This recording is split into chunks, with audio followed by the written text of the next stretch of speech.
বিধানসভায় বিজেপির বিক্ষোভ, যে ছবিটা আপনারা দেখতে পাচ্ছেন, বিধানসভায় বিজেপির বিক্ষোভের ছবি, কিন্তু কি কারণের জন্য তারা বিক্ষোভ দেখাচ্ছেন জানবার চেষ্টা করব। ফার্স্ট অন ভিজুয়াল এই মুহূর্তে আপনাদের সামনে তুলে ধরছি।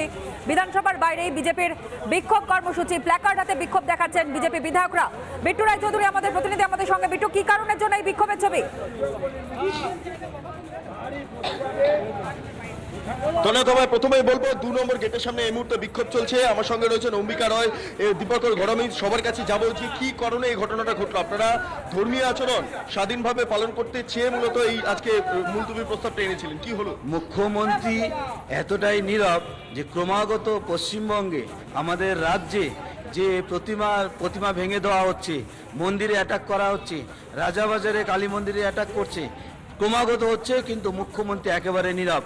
এই বিষয়ে ওনার কোনো যে উনি কী ধরনের স্টেপস নিচ্ছে, কোনো স্টেপস উনি নিচ্ছেও না এবং কোনো কিছু বলছে না। এতে আমাদের যে ধর্মে যে আঘাত করছে এবং এই হিন্দু ধর্মের যে মানুষের প্রতি যে মুখ্যমন্ত্রী একেবারে নীরব, সেটা পরিষ্কার বোঝা যাচ্ছে। উনি এক শ্রেণীর মানুষকে উস্কে দিচ্ছে এবং সেই শ্রেণীর মানুষেরাই কিন্তু আজকে এই মন্দিরে আজকে অ্যাটাক করছে। মুখ্যমন্ত্রীর উস্কানি, ধর্মীয় আচরণে বাধাপ্রাপ্ত হচ্ছে। ধর্মীয় আচরণ আমাদের ধর্মের যে আমাদের যে অধিকার, সেই অধিকারে বাধাপ্রাপ্ত হচ্ছে এবং ক্রমাগত হয়ে আসছে এবং মুখ্যমন্ত্রী এর কোনো অ্যাকশন নিচ্ছে না। তাতে যারা নাকি এই ধরনের আচরণ করছে তারা উৎসাহ পাচ্ছে এবং মুখ্যমন্ত্রী তাদের সাথে সরাসরি জড়িত না হলে বেশ, তুমি নজর রাখো এবং প্রত্যেক মুহূর্তে সেই ছবিগুলো আপনাদের সামনে আমরা তুলে ধরছি। বিধানসভা বিজেপি বিধায়কদের বিক্ষোভ, হাতে পোস্টার নিয়ে বিক্ষোভে সামিল হয়েছেন বিজেপি বিধায়করা। প্রতিবেশী দেশে স্বৈরাচারী শাসনে সাম্প্রদায়িক আগুনে পুড়ছে হিন্দুরা, তবু এককাট্টা হতে পারছে কোথায়? তবু কেন চুপ এদেশের হিন্দুদের একাংশ, শুধুমাত্র ভণ্ড সেকুলারিজমের নাম করে? বাংলাদেশে হিন্দু নিধন যজ্ঞ কোথায়? কড়া পদক্ষেপ হচ্ছে ভারত সরকারের। বাকি রাজনৈতিক দল, তাদেরই বা কোনো দায় নেই কি? মিনমিন করে নয়, প্রত্যেক মুহূর্তে হিন্দুদের পাশে থেকে চোখে চোখ রেখে সেই খবর করে আসছি। দেখুন সোজাসুজি স্বর্ণালী, প্রতিদিন সন্ধ্যে 6:57। দেশবিরোধী কাজে যুক্ত থাকার অভিযোগে গ্রেফতার তৃণমূল পঞ্চায়েত সমিতির সদস্যর স্বামী। ধৃতের নাম ফ্রান্সিস এক্কা এবং ত্রিশক্তি কর্পসের গোয়েন্দা কর্তা। কেন্দ্রীয় বিপর্যয় মোকাবিলা দল এবং পানিঘাটা ফাঁড়ির পুলিশ যৌথ অভিযানে গ্রেফতার তৃণমূল নেতার স্বামী। রণজিৎ আমাদের প্রতিনিধি এই মুহূর্তে আমাদের সঙ্গে রয়েছে। আরো বিস্তারিত এই বিষয়ে জানবার চেষ্টা করব। ঘটনাটা ঠিক কখন আন্দাজ করা সম্ভব হয়েছিল এবং এই মুহূর্তে স্ট্যাটাস কি রয়েছে একটু জানাও বিস্তারিত।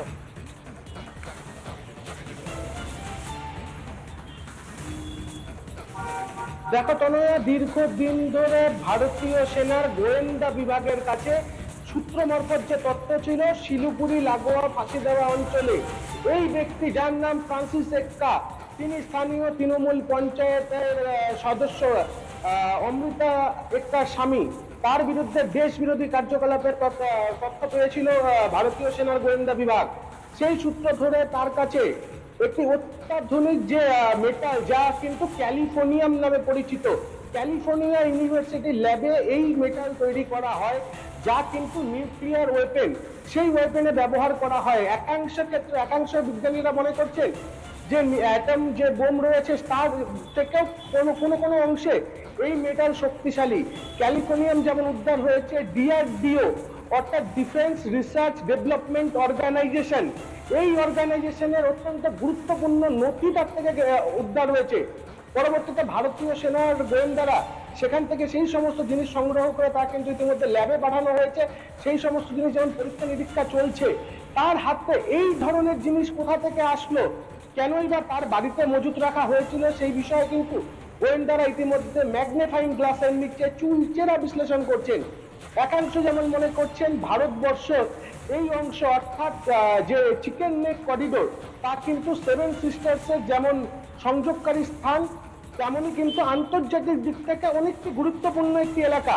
একদিকে রয়েছে নেপাল, একদিকে রয়েছে ভুটান, পাশে রয়েছে বাংলাদেশ, কিছুটা দূরে অবস্থান চীনে।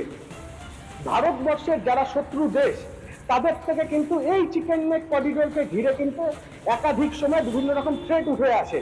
সেই থ্রেটের সূত্র ধরে যদি সূত্র মারফত যে সেনাবাহিনীর সূত্রে যে খবর আমাদের কাছে এসে পৌঁছচ্ছে, সেই চিকেন নেক করিডোরে কি ছিল টার্গেট, কেনই বা এত অত্যাধুনিক একটা তেজস্ক্রিয় বস্তু এখানে মজুদ ছিল, নাকি পাচার করার উদ্দেশ্য ছিল, সেই সমস্ত সূত্রকে কিন্তু ইতিমধ্যে সেনাবাহিনীর যারা রয়েছে তারা কিন্তু খতিয়ে দেখছে। পাশাপাশি এই ফ্রান্সিস এক্কাকে ইতিমধ্যে কিন্তু কোর্টে তোলা হয়েছিল, সেখান থেকে 5 দিনের পুলিশি রিমান্ড দেওয়া হয়েছে এবং দিল্লি থেকে গোয়েন্দারা ভারতীয় যে সরকারের একাধিক যে উইংস রয়েছে, হ্যাঁ। যে তদন্তকারী সংস্থা রয়েছে, তারা কিন্তু বেশ, তুমি আমাদের সঙ্গে থাকো, পাশাপাশি আপনাদের সামনে বক্তব্য তুলে ধরি। বিজেপি নেত্রী তিনি কি বলছেন, রূপা গাঙ্গুলি, আগে শোনাই আপনাদের, শুনুন। দেখো, এগুলো অনেক বছর ধরে চলছে পশ্চিমবঙ্গে এবং নানান রকমভাবে এখানে গন্ডগোল পাকানো হয়। বোমা ফ্যাক্টরি, যেটা সামনে থেকে দেখে মনে হয় যেন কালীপটকার ফ্যাক্টরি, তারপরে সেখানে আসলে বোমা বানানো হয় এবং নানান রকম ইনগ্রেডিয়েন্টসগুলো জড়ো হয় আমাদের রাজ্যে। এটা খুব একটা আনসেফ ব্যাপার তৈরি হয়েছে। সত্যি খুব চিন্তার। যখন তখন বার্স্ট করছে, লোকজন মারা যাচ্ছে, বাচ্চারা বল ভেবে খেলতে গিয়ে সেখানে আহত হচ্ছে, মৃত্যু হচ্ছে। পশ্চিমবঙ্গে একটা গড় তৈরি হয়েছে এইসবের জন্য, একটা মানে আলাদা একটা সেকশন এখানে বসে কাজ করছে এবং তার সঙ্গে ভীষণভাবে বাংলাদেশের হাত আছে। প্রাক্তন পুলিশ কর্তা সত্যজিৎ বন্দ্যোপাধ্যায় কি বলছেন, শুনুন। এই যে যাই ধরা পড়ুক না কেন, এই তেজস্ক্রিয় কিংবা ডিওটিআর নথি ধরা পড়েছে, এগুলো নিঃসন্দেহে দেশদ্রোহিতার কাজ। এবং আমি কোনো in respect of all the political party, citizen of India, তারা যদি এইগুলো করে দেশকে দেশের দ্রোহিতার কাজ করে, দেশের এগেনস্টে কাজ করে, সেখানে নিশ্চয়ই আমার প্রতিবাদ থাকবে। বাংলাদেশের আঁচ এ রাজ্যেও এসে পড়েছে। বাংলাদেশের চিন্ময় কৃষ্ণপ্রভুর গ্রেফতারির প্রতিবাদ এবং চিন্ময় কৃষ্ণপ্রভুর দ্রুত মুক্তির দাবিতে মিছিলে রামপুরহাটে মিছিল সনাতনীদের। যে ছবি আপনারা দেখতে পাচ্ছেন, এর আগেও গতকাল আমরা দেখেছি শহর কলকাতায়, সেখানে মহা মিছিলের ডাক দেওয়া হয় এবং সেই মিছিলে পা মেলান অসংখ্য সাধারণ মানুষের পাশাপাশি সনাতনীরা, হিন্দুরা, সন্ন্যাসীরা, মহারাজরা। এবং আজকের যে ছবি আপনারা দেখছেন রামপুরহাটে, সেখানে মিছিল সনাতনীদের।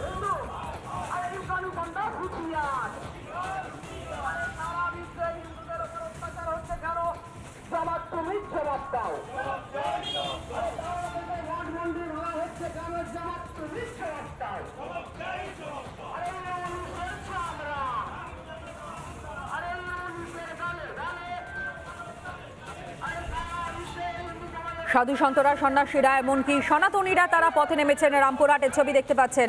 চিন্ময় কৃষ্ণপ্রভুর দ্রুত মুক্তির দাবিতে এই মিছিল, শান্তিপূর্ণভাবে এই মিছিল, প্রতিবাদ মিছিল। যে প্রতিবাদ মিছিলে সনাতনীরা তারা পা মিলিয়েছেন। বাংলাদেশের চিন্ময় কৃষ্ণপ্রভুর গ্রেফতারির প্রতিবাদেই রামপুরহাটে মিছিল।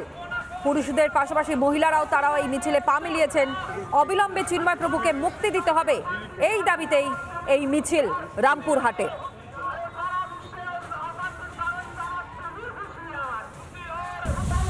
নানা ধরনের কন্টেন্ট দেখার জন্য লাইক করুন, শেয়ার করুন আমাদের ফেসবুক পেজ, সাবস্ক্রাইব করুন আমাদের ইউটিউব চ্যানেল। পাশাপাশি অন্যান্য ব্রেকিং নিউজের জন্য অবশ্যই চোখ রাখুন রিপাবলিক বাংলায়।